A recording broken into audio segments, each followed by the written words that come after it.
Hello, everybody, and thank you for tuning in to the Liberty Report. With us today is Daniel McAdams, our co-host. Daniel, good to see you here today. Good morning, Dr. Paul. How are you? Doing fine, doing fine, thank you. Great. So we're going to talk about the things we talk about all the time. That's right. Well, yes, and I can say that truthfully, even though the detail is a little different.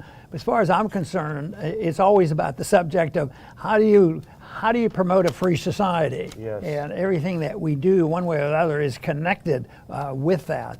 And we'll talk about that again today because when a country gets us into a crisis, whether it's a military crisis or whether it's a financial crisis or whether it's a viral crisis, if we've been invaded by the viruses and epidemics, it's always a threat to the people, mainly because they get too complacent, and there'll be people out there very eager to help us. And they've been doing to help us, and the person that really still has a big reputation, but maybe getting small, this guy Fauci. Yeah. And he's had a little confrontation over the last year or two with my son. Yeah. Yes. But it looks like Ren may be coming out on top of this little argument. I mean, Ren didn't get a whole lot of support from the media, but I think that the conservative stations did. Mm-hmm. They understood what was going on, and it had all to do with this us subsidizing something and the gain of function type of investigation. It's easy for me to resist all that stuff, whether it deals with funds being funded for abortion, or you feeding the poor people and all. It's all misleading. It's all a pretense. Even if it sounds wonderful, there's something else going on. And I think Rand was early on. Matter of fact, there weren't very many that have joined in Washington anyway, to say that we create some of our own problems, and it looks like the NIH is sort of saying, hey, this looks like this could be true. Does that mean that Fauci is gone? Is he gone? Would this mean that he ought to resign in disgrace, or what do you think will happen? Yeah. Well, I think, Rand has got to be given, Senator Paul has got to be given credit for really single-handedly leading the charge to discredit Fauci. And in hearing after hearing, he must have a pretty good staff. Someone's done their homework. I'm sure he does a lot of work too, and he also, as a doctor, has that sense of things. But he's done a lot to discredit Fauci, although Fauci's probably done more to discredit himself. But the main thing we're talking about is this new revelation that's come out in a letter that was written by the principal deputy director of the NIH, admitting to a member of Congress that yes, we have funded gain of function research. And so that brings back the memory that we have of a couple of hearings with Rand, Senator Paul, and Fauci. And let's refresh our memory of how vehemently Fauci was opposing this suggestion by Senator Paul that they were involved in gain of function. Let's watch these two videos in a row, if we can, just to remind ourselves of these exchanges.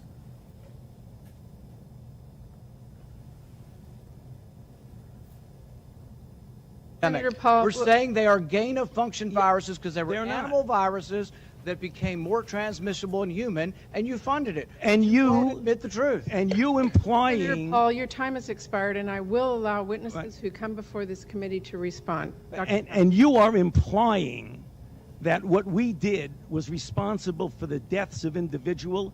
I totally resent that. And if anybody is lying here, Senator, it is you. If anyone is lying, Senator, it's you. Let's look at that next one then.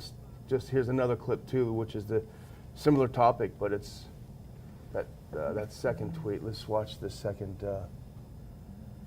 I don't think I have anything further to say. This is a pattern that Senator Paul has been doing now at multiple hearings based on no reality. He keeps talking about gain of function. This has been evaluated multiple times by qualified people to not fall under the gain of function definition. I have not lied before Congress. I have never lied, certainly not before Congress. Case closed. Well, guess what? It turns out that Rand probably, or was indeed right, because this letter to Congressman James Cormier, he's the ranking member of the committee that has jurisdiction, saying, yeah, we did do it.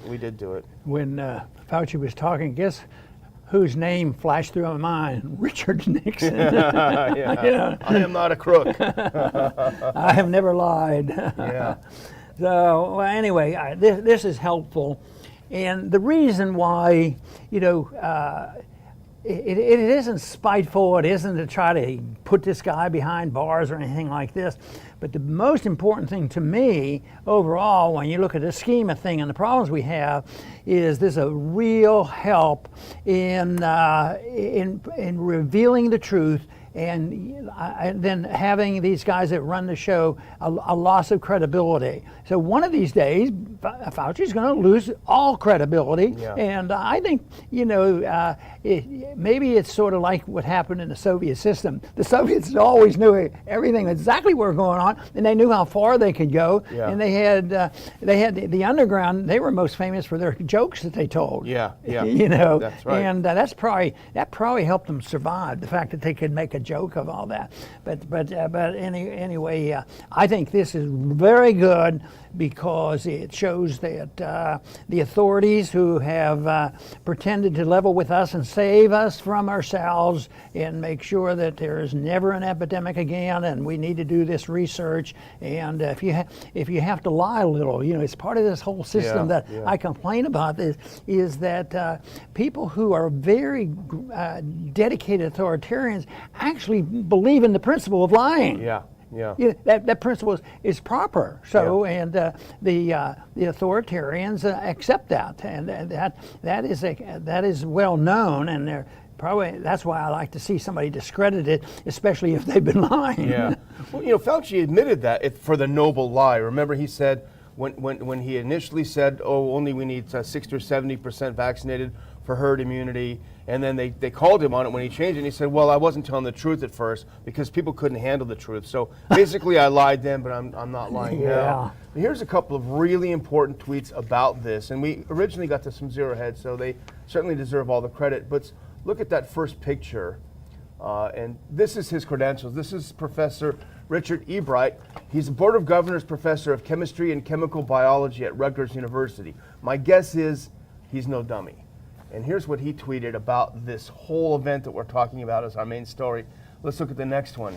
NIH corrects the untruthful assertions by NIH Director Collins and NIAID Director Fauci that NIH had not funded gain of function research in Wuhan. NIH states that EcoHealth Alliance violated the terms and conditions of NIH grant A1, et cetera, and they'll go to the next.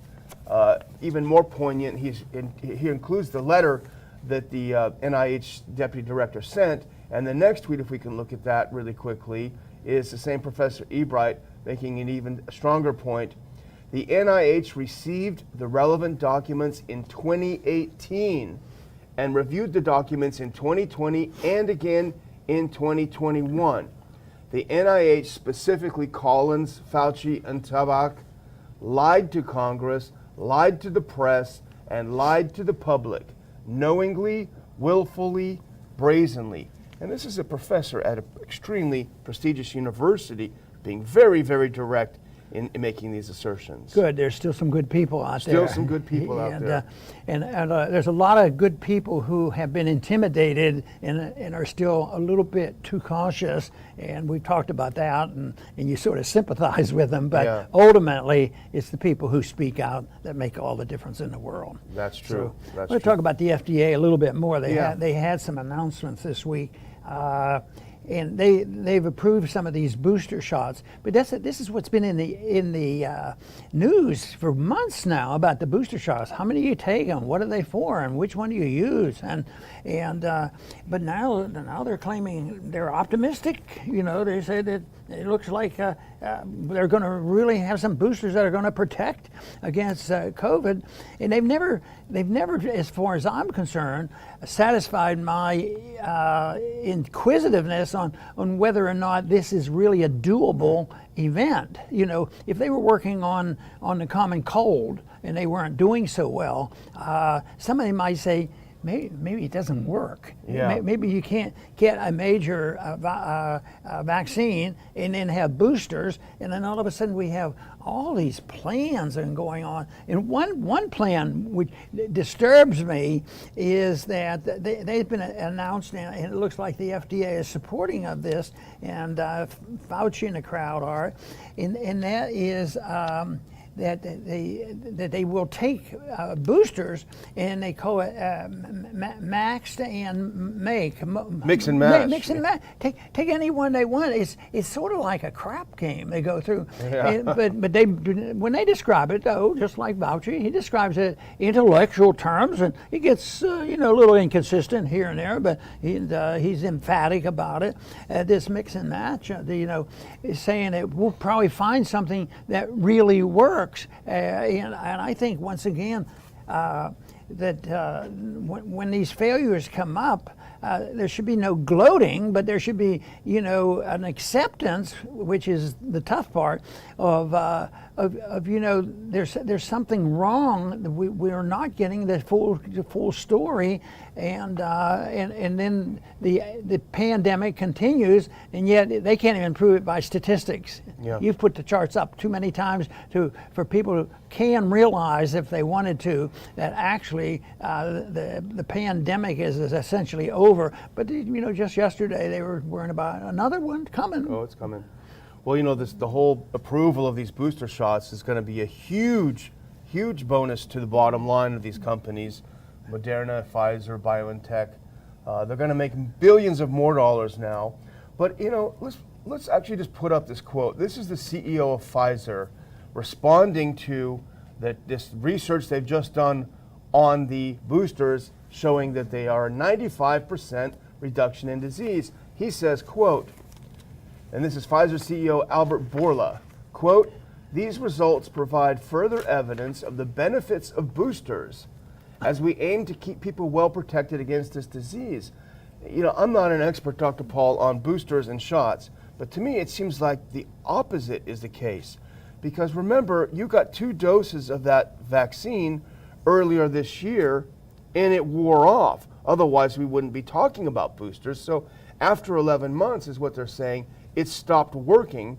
So they're giving you another dose of the same stuff you got that wore off pretty quickly, a lot more quickly than most people would view as a vaccine. So contrary to his assertion that this just affirms how useful and helpful these are, it actually, I think, to a lot of people, they're going to scratch their head and say, this kind of affirms to me that they're not very good. And they can't convince me that they're keeping good records. If they're keeping good records, it's for not releasing the results. Yeah. Because this whole thing that if you have a complication from a booster shot, it's not reported, for 8 weeks or something. And a lot of times people, you read stories 2 or 3 days, they get very ill and they have the myocarditis, some of them die, all this. But the records really aren't kept because they don't do that until, after you get the second booster shot. Yeah. Then they say, oh, now you're vaccinated. Up until then, you're unvaccinated, and you're part of the evil. You're part of the problem, is because you're part of this epidemic of the unvaccinated, and you're an evil person. Well, Alex Berenson, who we've quoted a lot, and who's been, of course, erased from Twitter for telling the truth, he pointed out today that this new claim that the booster shot produces a 95% reduction in disease. Well, that's the exact same claim that they made, 11 months ago about the original shot, that it has a 95% reduction. So if the original shot had the 95% reduction, then why do you need a booster shot of the same thing? So basically, are you going to be getting boosters every month is the question, or every few months? And if that is the case, and there's no talk about increased risks with more of the same stuff being pumped in. Nobody knows because they won't say. But are people at that point going to say, you know what? They told me before, just get the 2 shots and we'll go back to normal. And they got it, and now they're saying, you are a dirty, unvaxxed person because you only took the 2. You got to take another one. You're back to square one. I could be wrong, and there's going to be a lot of dead enders probably who as zombies go up to get their 85th shot. But I think a lot of Americans have said, all right, whatever, I'll go ahead and get the shot. I want to get back to normal. I don't like it, but whatever. those people are going to be saying, you know what, there is something really wrong here. I'm not going to go back, forget it. And you know, over the months, it's been known, it's still talked about, that the vaccines have never been fully tested. You know, it was an emergency, and they put them out in the market, and they had to use them to save all the lives.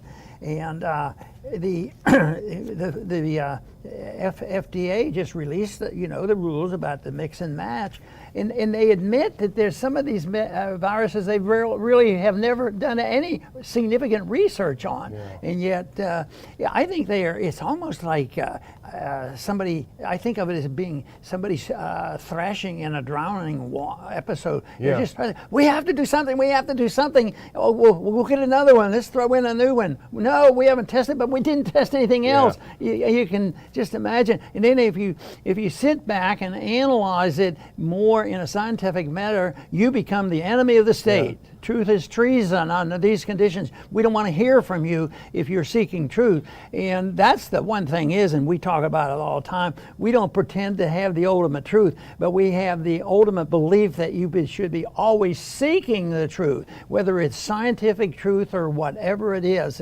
And that is the goal, because there is no one individual has the perfect answer and the perfect truth. But they have, as far as they're concerned, they don't even believe in truth, but the one thing they do believe in is that nobody else is superior to us in defining what truth is. And as you say, it hasn't been fully tested, but then as soon as someone says, hey, can I try a little ivermectin? That's not been tested. You know, that's what they get told for that.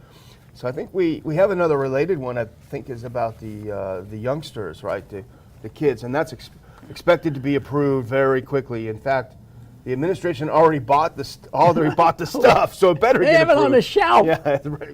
And we probably have already paid for it. So you have to use it. And just sitting around, what's more, they're thrashing too. We got to go. I mean, we got to get to shore, and we promised to do this, and yet it is so flimsy. I mean, here they're dealing with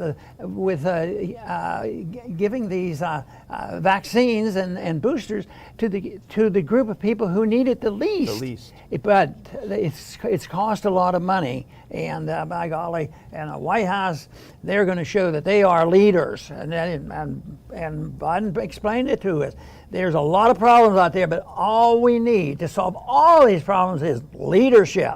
So he's leading the way, and 28 million children between age 5 and 11, that's what they plan to do. The tragedy is they might come up and be halfway efficient in distributing these things, never as well as they pretend they do, because they're not going to be that efficient. But even in their effort, they're going to be injecting millions and millions of people, and then maybe they'll make a discovery in a year or two that there's a problem, something similar to gain of function or something. Oh, we made a mistake on that. We should withdraw our support for that. You know, and I think the WHO was saying, you know, not that we necessarily agree with this argument, saying, hey, why are you giving it to the kids? Why are you doing booster shots? These are kind of the people that need it the least, when there are a lot of people overseas who may want it, who can't afford it. You know, why are you doing it this way? It's a good question. But we do know that the kids are the least likely to get it, which is great news. The White House doesn't seem to like great news. You know, they're the least likely to get it. I did a little speech yesterday. I was talking about what's happening in Brazoria County and all the restrictions that were coming on in Brazoria County. And I was looking up. I gotta be sure about this, because I think I'm right. The kids between age of 0 and 19, for all the restrictions shutting down the playgrounds, guess how many kids died of that age from COVID? 0. None. You know, the one thing they don't want to be known is an emphasis or a recognition of natural immunity. And kids just might prove that exists, you know, so they have to cancel that. That's why this is a very, very big emergency to get them inoculated immediately, because if they don't get sick, they've saved all the lives of these young people. And but the other thing is it's part of this whole strategy of their obsession with vaccine passports. And that's still going on in spite of the foolishness of it all, and people getting disgusted with it. So it's there, but they keep doing it. and that's why people shouldn't let their guard down. And that, of course, is why we like to see people saying, you know, we disagree with it, and we're not going to do it, and we're going to have peaceful resistance, you know, to all the mandates. And the mandates are opposite of that of a free society. It's voluntarism that makes up a free society. We need a little bit more of the latter. Yeah, there may be some great arguments to take a shot or take whatever, but you have to make that yourself. But you know, this whole thing is totally political. It's so obvious, but the problem for the Republican side is most of their leaders don't get it. They don't understand that they're being barrel rolled over this whole thing because it's all about politics and power. But here's one person who does get it, and this is the governor of Florida. And I know we praise him a lot, and he deserves it because he stood up when they were calling him DeSantis for daring to get rid of the mask mandate. Stood up to him, they stood up to them, he got rid of the mask mandate, he got rid of all the restrictions, and the deaths, thankfully, and the cases in Florida disintegrated. Well, now he's on another kick, and it's another good kick. And this is from the Wire, the Daily Wire we saw today, and the headline is, DeSantis promises to fight Department of Justice's, quote, dangerous and un-American schools memo. And that's what we talked about it last week. And, you know, they're introducing the FBI to try to dampen any enthusiasm, any resistance from the parents coming and attending meetings. So their answer is cut off the principle of freedom of speech where citizens are supposed to be able to petition their government. And this is probably one of the most dangerous things going on right now, is because they've been, here they have been successful. And just think of the example that they have set for the people in this country on the people they arrested on January 6th. It's still, more and more stories are coming out, but I don't think we have the full story yet on all this. I'm sure there's individuals that have experience there, but they're not interviewing the people. There was an article the other day that somebody was suggesting, well, maybe we ought to look into how those prisoners have been treated. Yeah, I bet you that would be a good idea to find out what happened, because they were such serious criminals. You know, they were ready for an insurrection. They had their guns and their tanks and everything else. Oh yeah, one gun held by the other side, and who committed a murder. And more video comes out of them opening the doors and letting people in. Makes this look more like a setup. But back to the schools, you know, the poster boy for this it's domestic terrorism thing, as we remember, was the fellow in Loudoun County who went to the school board, and he was justifiably furious because the school board covered up the fact that his daughter was raped in the bathroom by a guy dressed up as a girl. And they covered it up because we want to have our gender neutral bathrooms. We don't want anything. So that's the poster boy for this whole thing of calling them domestic terrorists, and for Merrick Garland Merrick, whatever the heck his name is, writing in and saying we need the FBI involved. Well, let's look at this next clip. This is DeSantis, very, very clear. He's always very clear in what he says. Here's what he said. To mobilize the FBI, there's no need for it, of course. There's not been any sense that somehow Florida law enforcement weren't going to do their job if need be. The reason to do this is to intimidate parents, is to squelch dissent, is to have them shut up and just take it, even when they strongly disagree with what may be happening with their kid.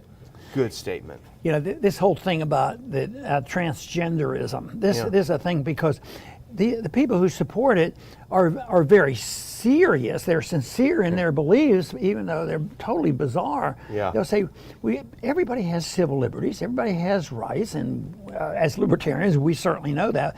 But can you gain special privileges and enforce people to do other things at the expense of the 99%? I mean, just think of those other students that suffer the consequence, and they're going to go through this process and reject all law of order and permit violence to occur, and say that we're doing this because everybody has the right to practice their personal beliefs. They do, but there's one rule: you can't commit violence. And I would say in this episode, the violence was there, and the father was just merely participating in a little bit of justified defense of his family. Yeah, exactly. Well, I guess we're about done today, Dr. Paul. I'm just going to finish it, unless did you have something else that you wanted to bring up? Are we getting close to a close? I think we had So how about the Irish people? Oh, the Irish. Yeah, I almost forgot the poor Irish. Yeah. Yeah, They've got a little bit of their freedoms back, right? Yeah. And this is another one I listed as, this is good stuff because more loss of credibility. Yeah. It's not our government, but sometimes our government, well, we just talked about an episode how they treated this individual defending his daughter. So it's weird how worldwide this effort is. That's the part that probably scares me more than anything, is that the influence of the universities and the woke movement, they're much more further along than I ever thought they could do by just snapping their fingers. Yeah. But then this is an Irish episode, fact. Absurd. Mask mandated in Irish nightclubs, but not when drinking. But not when drinking or dancing. Oh. So you have to wear a mask. But if you're in a club, if you're drinking or dancing, you don't have to wear the mask. So I bet you that's good. I got it. It's good for business. Yeah. Sell more alcohol or something. The liquor manufacturers are going to love it. They may have even wrote this rule. But it's amazing that the silliness doesn't come through. Yeah. Of course, if you look at the major networks, they never emphasize the silliness. What they turn around is anybody who complained about it are the hypocrites, and they're the enemy. And they're trying to disrupt things, and they're being unscientific and all this nonsense. But this is nonsense if I've ever seen it. That's a good one. Well, someone else wrote this. It's not my original thought, but it's a great solution for the problem, Dr. Paul, of nurses who are refusing to get vaccinated and they're being fired, and that's causing a huge crisis, So here's a great solution. The nurses who refuse to get vaccinated, why not let them wear a mask? Because the masks work, right? So just give them the option of a mask if the masks work. But unfortunately, that's not gonna play out. But I would just close by reminding, and I haven't done this in a while, but going to ronpaulinstitute.org and subscribing to our updates. We don't send them out very often, certainly not like some people, but we do keep you posted of what's going on. And there might be some changes coming up that we want to alert you to, some events coming up that we want to alert you to. Obviously, as we've told you all the time, we're not going to sell or rent or steal or borrow your names. That's just between us, and we value your privacy. But do subscribe for free so that we can keep you updated. In this world of canceling everyone, it's very easy to disappear, and we don't want that to happen. So please go ahead and do that, and I'll put a link in the description. Very good. No, of course, I want to thank our viewers once again for tuning in. And as I pointed out, some of these things that are so ridiculous are really beneficial, because it should be, calling them out, and people should respond in a positive fashion and say, what are these people doing? And a lot of people are doing it, but their voices aren't heard. And right now, I think that is very, very good, and we should encourage that. We should encourage people to resist, because ultimately, I do sincerely believe that this domestic passport and electronically on being able to put gadgets in our cars and everything else is eventually going to know every single thing we do. This whole thing hopefully will meet some resistance, that every bank account that has $600 or more will be constantly monitored by the IRS, which goes to prove, oh yeah, that's to catch the very rich. They're not catching the very rich. The system we have today is to wipe out the middle class. It's done automatically when you just destroy the currency, but it's also done that there are the few people who are still working. Other people and the very wealthy, they never have to pay taxes. They know how to get around that. So it's something that we have to be aware of, and we have to know the answers, and we have to encourage people to stand up. And just if there are some places where you can go and peacefully demonstrate, I think we should show that there is resistance. There's more resistance now than there was a year ago, and we have to continue to encourage that. And the peaceful resistance is really the only option that we have right now, other than the major task of seeking out the truth. And that is an ongoing process. It's been going on for about 4,000 or 5,000 years, and it will continue. And when the authoritarians want to destroy those who seek the truth, they have to pretend that they are the only one that knows the truth, and they are the dictators, and they will decide what is truth and what is not. I do want to thank everybody for tuning in today to the Liberty Report. Please come back soon.